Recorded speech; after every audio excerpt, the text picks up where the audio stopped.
Nutrition is our next most important challenge. Excess salt and calories, artificial trans fat cause heart disease, obesity, diabetes. As you all know, obesity rates have doubled for adults and tripled for children over the past few decades, and it's increasing healthcare costs, illness, and death.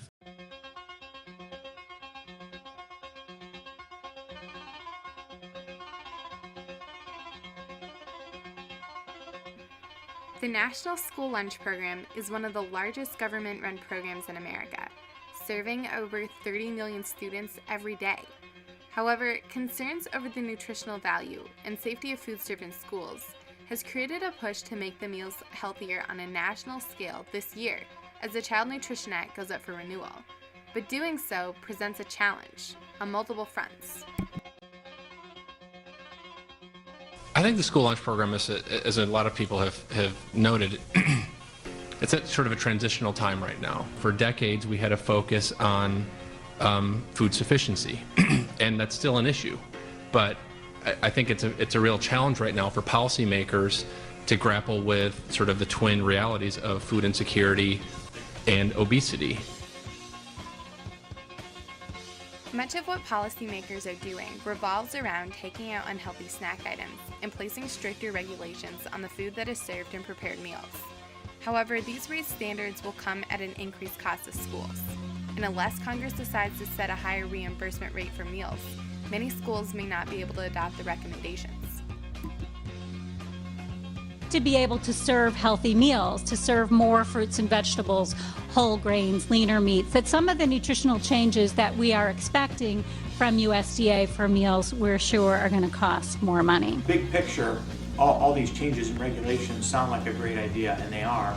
But once they get down to the school level, with the budget constraints and how everything has to be done, it makes it very complicated and difficult to put into practice where it'll be beneficial to students and to the school system.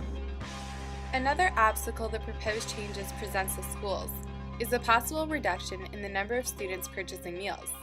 Also, because many schools use pre-made ingredients to prepare meals, implementing new nutritional guidelines involves multiple steps and stakeholders. Translate to get those things into the menu for kids to want to eat it, because the more you take the fat and the sodium and everything out of that food, the less the kids are going to want it. That's a challenge. Second of all, how are you going to get it? Because if the vendors don't have it, then how are we going to do it? So you got all these little variables to try to come up with, and it's a lot of work to come up with all these little things that they want us to come up with. Serving meals with pre-made ingredients and keeping a la carte snack items is a matter of time and money for many schools. A la carte snack items bring in a lot of revenue that schools depend on, and using pre-made ingredients is a cheaper, more efficient alternative to cooking with fresh ingredients because it alleviates the pressures of cooking with raw food and lowers labor costs. However, although it may be cheaper, as a consequence, much of this food is low in quality and stacked with trans fat, sodium, and sugar. And when it comes down to it, does serving unhealthy food really save money?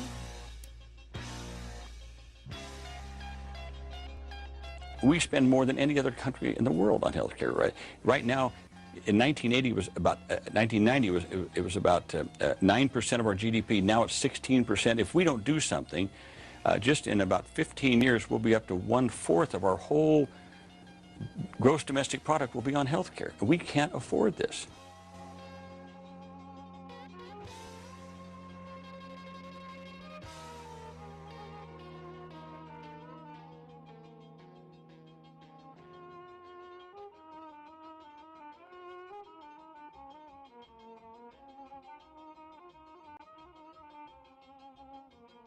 We have a situation where if we don't address this issue now, we're going to actually raise the first generation, many experts say, of young people who will live sicker and shorter lives than their parents. I think we have an opportunity now to take a generation of American kids and teach them how to eat, because you can spend $2.68 on school meals right now and allow junk food in schools, and the number of Americans with chronic diseases is just going to keep on rising. and we're going to keep on just spending exorbitant amounts of money on healthcare. Or you can make an investment now.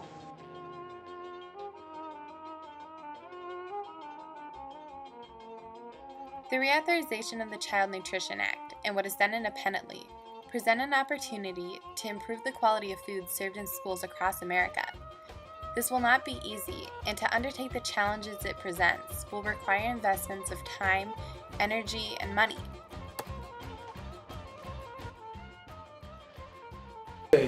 It's like saying, why should we spend money on math and science? Why should we spend money on computers in school? Why should we spend money on arts? I think, and it's now clear, that that quality nutrition and good food are just as important as math and science for the life of our kids, life of future citizens of our nation. Changing the way America eats is going to be part of saving money on healthcare. We're just going to have to change the way we eat. And, you know, one of the best ways to do that is to start healthy eating at a young age. And we have tons of young kids coming into schools every day. You know, what better place to form healthy eating habits than public schools?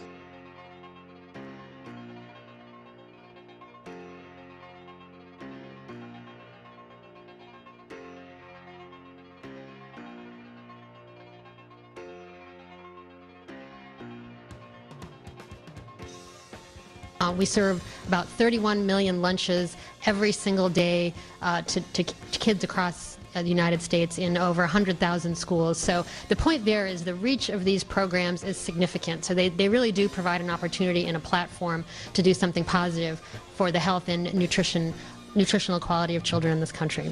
So yeah, schools ought to be always at the forefront of positive change. Where else? Where else? You know, if not schools, where should we start?